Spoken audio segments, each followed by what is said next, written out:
It's like I see a fire in my heart. I must continue to keep blowing and allow it to grow and not let it go out. With entertaining and healing, I want to help people heal and deal. So, however, I can help inspire someone to speak their truth and share their feelings, that's my passion. You're 6 years sober. Yes, I wrote my book, Trauma Thriver. Just please ask for help. All right, so Hey, let's do this. yeah. Hi, my Pysa Noel Show, Passion Propellers and Bold Beauties. Today, I'm super excited to have my friend Blu, who is an artist, well-rounded artist, and an author now, a Reiki master. I hope I'm saying that right. I'll be messing up words and everything else. There's just a whole bunch of stuff that she is. Spiritual guider.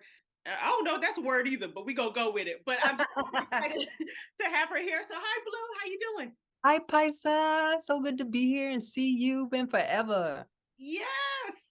Yes, me and Blu did a creating opportunities group, Hey. 3.5, yes, or elite teen group, and that was years ago in 2010 because I still have my plaque. Oh my goodness. So I think we're 12 years after now, and I can say it was good for us because we're both shining and doing our thing and still Yeah, using, I think, roots from that class. So absolutely, absolutely. A plaque. You got a plaque? I don't remember getting a plaque. it has a quote on there. They picked a quote for all of us. Oh, So word? that may be packed away somewhere because I know you probably moved and stuff, but I found Sometimes. mine. Yeah, shout out to Shonique and Lisette. That was what's up. Shout out. Anyway, we are talking about passions today. Of course, on Pysa Noel Show, we talk everything passion, and we're talking about keeping passion in our life, whether it's a new passion or old passion. It's so important for our soul and for our ability to move through life. When I talk about passion and keeping passion alive, what's the first thing that comes to mind, Blu? Passion. Well, that's my heart. First thing that comes into my mind is like I see a fire in my heart. I must continue to keep blowing and allow it to grow and not let it go out. So it's like persistence and it's evolution and it's continuing to expand and learn. And you know what? When I see you, I see just fire. You just remind me of a flame and Hmm. in a good way. I was watching one of your music videos today and I was like, she's just so fire, so just everything. So you are the epitome of passion and that visualization. Yeah, thank you for that. Yeah, I am. You know, I'm a Leo, so I'm an artist, like born this way. Everything that I do, I tap into a higher power, a creative energy. I'm a channel. You know, I've always been a channel. In my as I grow, I become more of an instrument. You know, what I'm saying for the higher power. Starting out as a musical artist and expanding into acting and like as a spirit, like as a writer, like I've always channeled songs, right? Like writing poetry. Then I channeled my book. I wrote my book, Trauma Thriver, my little baby I me. love it. Yeah, and trauma thrive in the mess of the message. And so as a writer, like sometimes I could write a song and it'd be like 15 minutes, 10 minutes, or sometimes it takes months. And as a Reiki healer, this is a whole nother level now that I've expanded into is tapping into energy fields and expanding and just my ancestors and allowing myself to get to a place of stillness so that I can tap into something bigger than me and then be a channel to facilitate that to be shared with the world, you know? Yes. How old were you when you realized your spiritual gifts? Well, I was born and I could see auras. I could always see colors. And, you know, on my journey, I used to drink a lot and then I would like smoke weed. And I gave that up now. I'm like 6 years sober off all that because I didn't realize thank you, I felt too much and I could see too much. I didn't realize it was spiritual gifts. I'm an empath, but beyond that, like the clear cognizance and just knowing and feeling and seeing energies and spirits and so ever since I was little, but then I try to numb it, you know what I mean? And then life happened and trauma happened and success happened and the music industry is just a beast that happened. And then when I got to California, the dancing and then my dad died in 2011, which really sent me on a spiral down. So of course it's always getting cracked open. It's desperation, like gift of desperation, where I tap into the necessity of finding out who I truly am. Lord, the spiritual journey of trying and testing all the ancient wisdoms and studying with my healers and shamans and preachers and pastors and Native American chiefs and just on the journey and discovering and then cleaning my temple, finding teachers to help me fine tune my gifts. Is there a religion or a form of spirituality that resonates with you the most right now? So love is my religion. I am queer and I have an issue with people, praying away the gay. Like that's just, it just bothers me. I love Christianity. I got the Bible right here. I choose my spaces wisely because I believe in non-denominational agape, world love. I believe love is my religion. And I believe Jesus was preaching love too. So like everybody that's talking about this condemnation of other people, I'm not for that. I am for solidity of femininity, no sexism, no all the isms, you know what I'm saying? Women have equal rights, you know what I mean? Gays have equal rights. So I practice Buddhism. I study like a lot of ancient wisdoms. There's 400 and something religions, and the single thread through it all is love. Yeah. So I'm spiritual. I claim spirituality, not religiosity, because I'm not judging nobody. You know what I'm saying? Right. And I always say the two things that I care about Are, is not love is. and being kind. And Yes. that's kind of all in one. And then also just non-judgmental. And unfortunately, a lot of the churches and religions is so judgmental and people can Yeah. get so hurt and stuff. So I'm like, I ain't about that. I'm like you. I'm not about all that stuff. I'm about being Right. kind and just accepting everybody, loving everybody, equality, like you said. So Yeah. I'm with you. I'm one and one with you on It's that. like take what you like and leave the rest. Talking about, old new passions, and I want to Yeah. focus on a couple. So spirituality, was that one of your passions that you had in mind, or do you have another one you want to talk about? Well, right now, my passion, yeah, is I help people heal and deal. I want to make the world a better place. Like my friend Stephen Twitch, he was my friend. Like I wish I would have called him. Not that I'm God, not that I could have saved him, but like he took his life in December. That really messed me up. They messed up the world up. And I just want to help people, especially people who have high functioning anxiety and depression and, just really on the outside look real beautiful, but inside they want to. My purpose and my thing right now is with entertaining and healing, whether it's acting, rapping, speaking, poetry, Reiki sessions, whatever I want to do. I want to help people heal and deal. I want to help people bring the truth. I'm a sword of truth. So however I can help inspire someone to speak their truth and share their feelings, that's my passion. I love that. Yeah. So you also mentioned that you're sober, 6 years sober. Yes, What? almost six. So in June will be 6 years. August 5th, I mean, that's my birthday. August 30th, 2017 is when I stopped smoking weed. And then like a while before that, I stopped drinking and like doing recreational stuff. 6 years, August 30th. I want to congratulate you on that. Yeah, And thank you. I do want to ask what helped you the most. Do you think it was the spirituality? Do you think there was just something just clicking? You say, I'm done? Or what was like a defining moment that made you stop?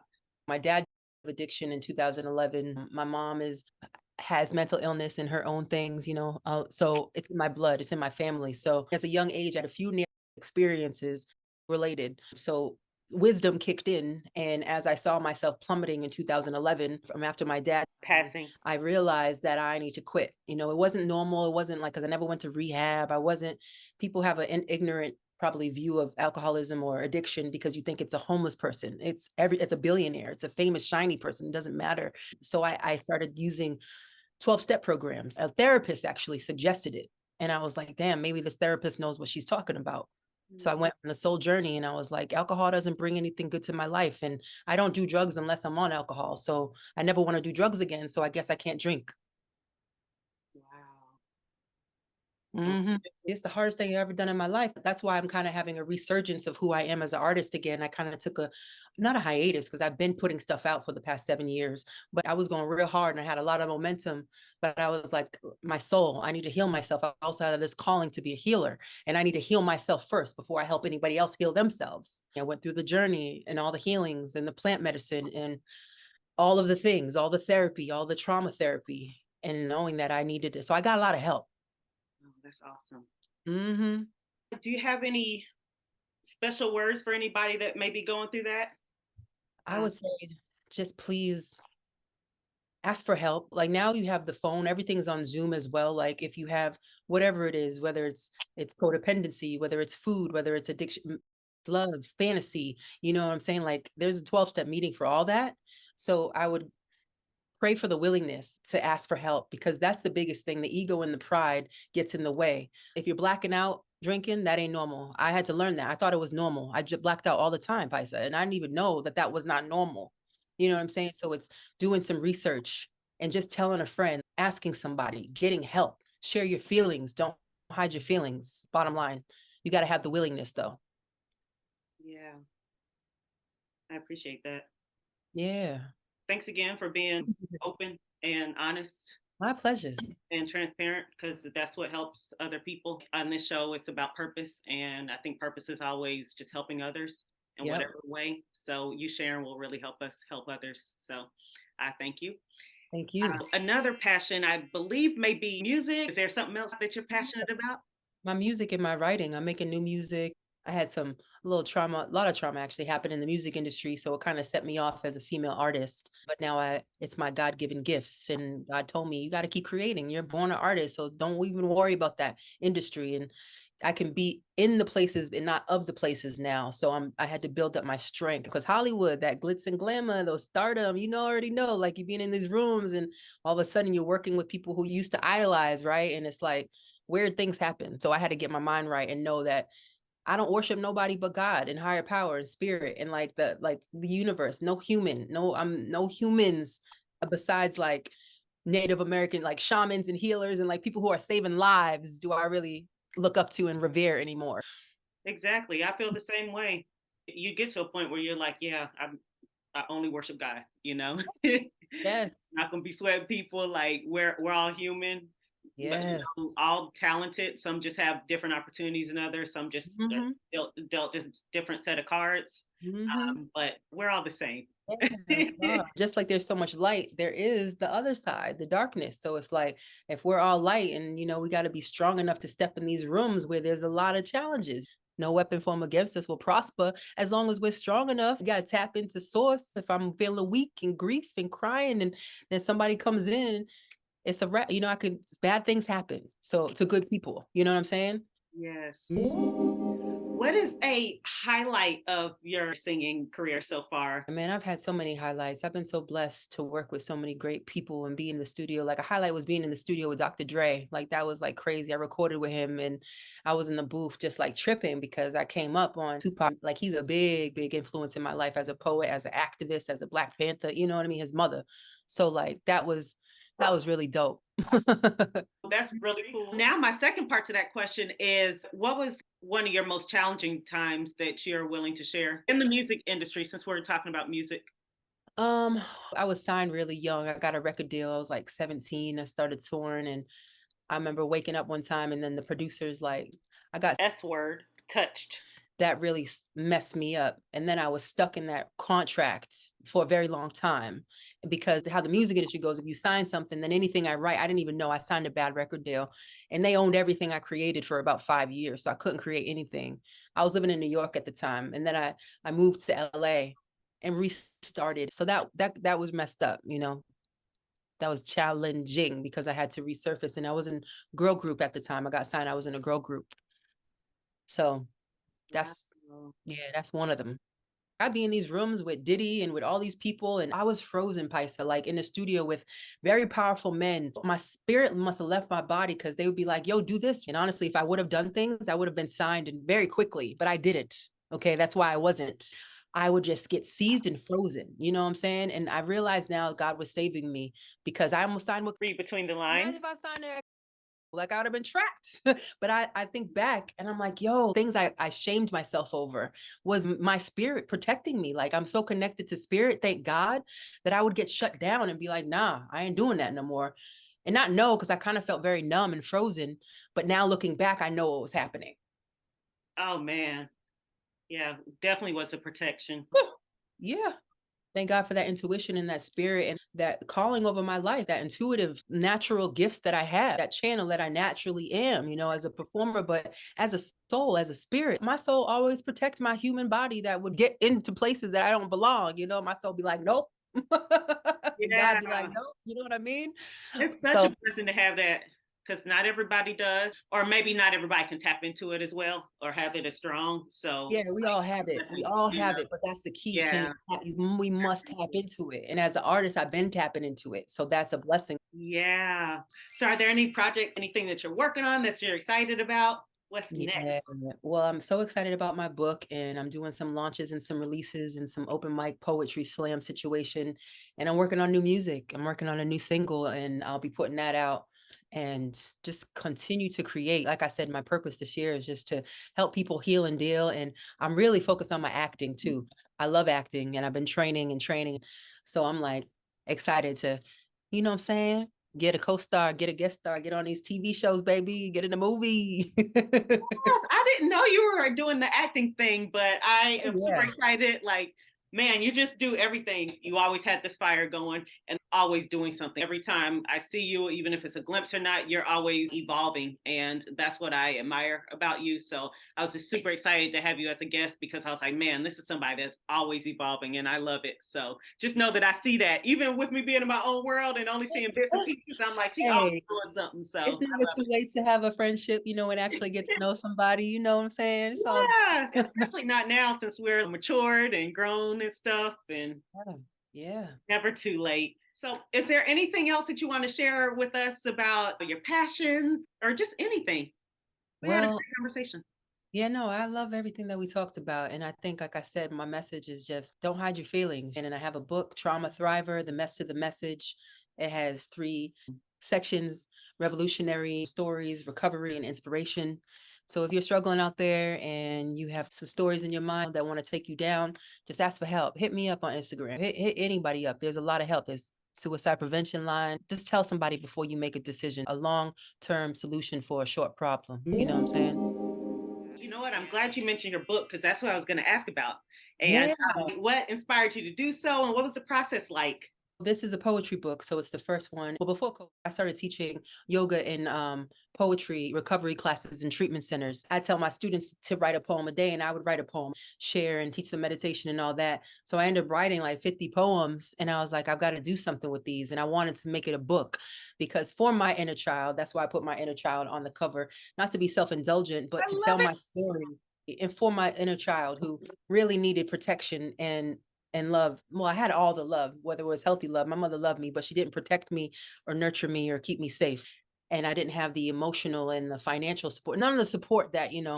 So I wanted to put it all in here. I wish I could have read this as a teenager to know that if you were neglected any of that, you'll get past that and you don't have to be a trauma. You can thrive. You'll go from victim to survivor to thriver.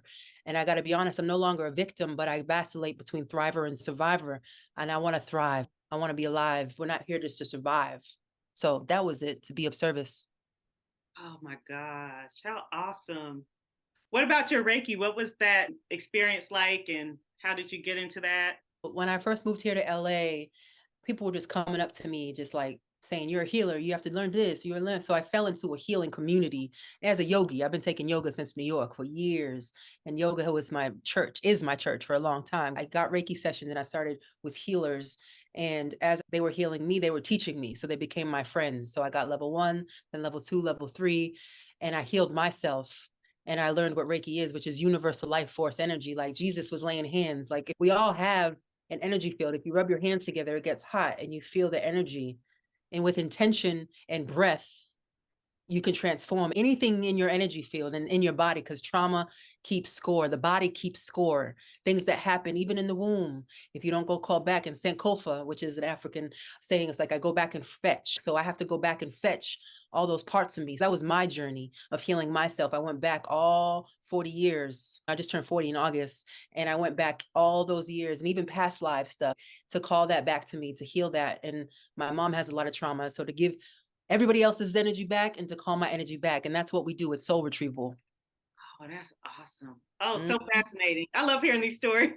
I can ask yeah. forever. I'm asking a lot of questions, but it's just fascinating to me. No, So, that's what we want to share this wealth. The wealth of health is, yeah, share it, share it. how can we find you? I went to your Instagram page and I was like, you do all this different stuff and you got these different pages. So, tell us what you do. I know we can probably go under one and find the rest, but tell us Yeah. everything that you got Yeah, going. well, at Blu Nyle World, which is BLUNYLE world.com, you find everything. And so at Blu Nyle World on Instagram is the hub for my at Rooted in Power healing, and for my podcast at Revolutionary Anecdotes, which is a 12-step sober healing podcast to heal generational trauma and also like empowerment and thrive and like sobriety and recovery. And like that's like me, like the gangster shaman, you know what I'm saying? Like initiated through the streets, and then I got all the trainings from all all healers. And so yeah, so BlueNileWorld.com, you'll find it all. Everything's everywhere, Spotify, YouTube, all that jazz. Yes, awesome. And you know what? I've been wanting to ask you this for a long time. Can you tell us about your name, Blu Nyle? Yeah. Root of that. I always wanted to know. Yeah, Blu Nyle. So Blunyle. Birthed in New York. I'm very in touch with my roots. You know, my father's African. My father was Black Jamaican, rest his soul. And I don't know my father's side, which was the Jamaican side. But I've always been in touch with my African. My mother's European American, so mixed race. And the Blue Nile River, I love the stories of the Bible. So it's an acronym: building, loving, uniting, new you, limitless empowerment. It was like my staple. I was like, I'm going to give this purpose for myself so that I cannot quit. And my whole purpose is to help people heal and deal and, share my truth, share God's truth. Oh my gosh. Began in Africa, you know what I'm saying? The Blue Nile River and the flow, the way I rap, I used to rap really, really fast. And I used to be very, very high energy. I mean, now I'm very balanced and I'm all healed and stuff. So before then I wasn't too healed, now it's controlled and it's a new type of performance, but still the Blue Nile. Yes. Oh my gosh, I never knew that. That's so cool. Yeah. I've been wanting to ask for so many years. So 12 years later, I finally know. And thank you for sharing it with us. Never too late. Never too late. I keep saying we almost done, but then you say something and I'm like, ooh, I want to know about this too. But I will wrap us up and let you get on with your night. But anything else you want to share before we head on out? No, that's it, man. Just connect. I'm excited that you doing this. Congratulations on the Pysa Noel show. That's it. We just got to keep collaborating and creating and being great. Thank you. Yes, I love it. And thanks for all you shared and for being so transparent. And like it's going to be so helpful for the people listening. And many blessings. Talk to you later. All right. Peace, y'all. Bye.